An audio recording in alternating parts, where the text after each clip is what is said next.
नमस्कार, आप देख रहे हैं लाइव बिहार। मैं हूं आपके साथ राजमोहन तिवारी।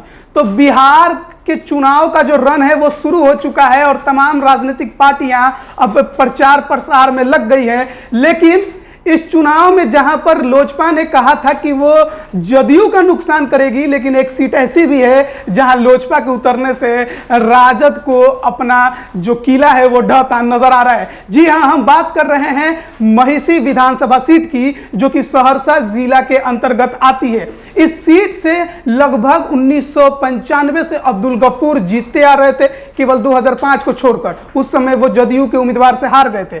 2000 में अगर बात करें तो वो राजद के टिकट पर चुनाव जीते, फिर 2010 और 2015 में भी जीते। लेकिन चुनाव से ठीक पहले उनका निधन हो जाता है। निधन होने के बाद ऐसा माना जाता है कि उनके बेटे मोहम्मद रज्जाक को आरजेडी उम्मीदवार बनाएगी, लेकिन ऐसा नहीं होता है, क्योंकि राजद ने वहां से पहले वीडियो रहे और इस्तीफा देकर राजद में शामिल हुए गौतम कृष्णा को उम्मीदवार बनाया है। गौतम कृष्णा के बारे में एक और बात मैं आपको बता दूं कि 2015 में वो जन अधिकार पार्टी के टिकट से इसी सीट पर चुनाव लड़े थे और लगभग उन्हें 20,000 वोट भी मिला था। लेकिन इस बार जब उनके सर पर राजद का हाथ है तो ये कहना ज्यादा गलत नहीं होगा कि यहां से उनकी दावेदारी और उनकी जो उम्मीदवारी है वो सबसे ज्यादा मजबूत हो रही है। उनके सामने थे गुंजेश्वर शाह, जो कि जदयू के टिकट से 2005 में जीते थे, पूर्व विधायक हैं। इस बार जदयू ने ही उन्हें फिर से गुंजेश्वर शाह को एक बार उम्मीदवार बनाया है। लेकिन इन दोनों की लड़ाई को त्रिकोणीय बना दिया अब्दुल गफूर के बेटे मोहम्मद रज्जाक ने लोजपा में शामिल होकर। लोजपा ने यहां से मोहम्मद गफूर के बेटे मोहम्मद रज्जाक को टिकट दिया है। क्यों टिकट दिया? क्योंकि मोहम्मद रज्जाक को यहां से राजद ने टिकट नहीं दिया। नहीं टिकट मिलने पर वो लोजपा में शामिल होते हैं और वो कहते हैं कि राजद और तेजस्वी ने उनके पीठ पर छुरा घोंपा है। सुनिए मोहम्मद गफूर के बेटे मोहम्मद रज्जाक को। ठगने का काम किया। पिछले 7 महीने से मुझे आश्वासन दिया गया था कि आपको सीट दिया जाएगा, लेकिन लास्ट वक्त में मुझे पीठ में खंजर भोगने का काम किया गया। पता नहीं किस कारण से क्या हुआ। नेतृत्व ने मुझे लास्ट 10 बजे रात तक मुझे कहा कि आपको दिया जाएगा, फ़ोन आएगा, लेकिन रात के 2 बजे चोरी छुपे किसी को दे दिया गया। अब इसके पीछे क्या कारण है आप लोग पता लगा सकते हैं। इसका मेन दोष किनका होगा? इनका दोष दे रहे हैं। दोषारोपण की बात नहीं है। अब शीर्ष नेतृत्व ने क्या सोचा ये तो वो जाने, लेकिन जो भी हुआ बहुत ही दुर्भाग्यपूर्ण रहा।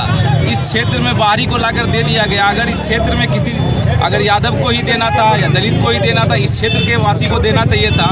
यहाँ इतने सारे नेता हैं और इस सारे कार्यकर्ता को नज़रअंदाज करके यहाँ पे दिया गया, जिससे मैं बहुत आहत हुआ और एक ऐसा फैसला लेने पे मजबूर हो गया कि जिससे मेरे जीवन को जुड़ा हुआ सारा मेरे पिताजी का जो सारा फैसला था उसको मैंने एक तरह से पानी फेर दिया।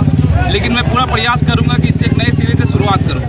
अगर इस सीट की बात करें तो इस सीट का इतिहास मैंने लगभग तो आपको बता ही दिया है। 1995 से लगातार अब्दुल गफूर जो है यहां से जीतते आ रहे थे। 2005 में ही सिर्फ हारे थे, लेकिन उनके बेटे को टिकट नहीं मिला है और इसके बाद वो लोजपा में शामिल हो गए। लोजपा जैसा कि हमेशा से ही कहती आ रही है कि वो जदयू के खिलाफ हर सीट पर उम्मीदवार उतारेगी। उसने यहां भी उम्मीदवार उतारा है, लेकिन मुश्किल उनके सीट पर उम्मीदवार उतारने से सबसे ज्यादा राजद को हुई है कि क्या वोट किसका कटेगा। क्योंकि अब्दुल गफूर तो राजद के सिपाही कहे जाते थे, लेकिन अब उनके बेटे लोजपा में शामिल हुए तो वोट तो जाहिर बात है कि वो राजद का ही काटेंगे। लेकिन जो कि वीडियो रह चुके हैं गौतम कृष्णा और अब मैदान में हैं। पिछले बार जब 2015 में उन्हें 20,000 वोट भी मिल चुका है, तो राजद के टिकट पर चुनाव लड़ने से उन्हें कितना फायदा होगा। क्या वो राजद के जो ये कोटा से सीट है जो जीतती आ रही है, क्या वो उसे फिर से बरकरार रख पाएंगे, ये देखने वाली बात होगी। या फिर से एक बार जदयू यहां पर जीतेगी 2005 की तरह,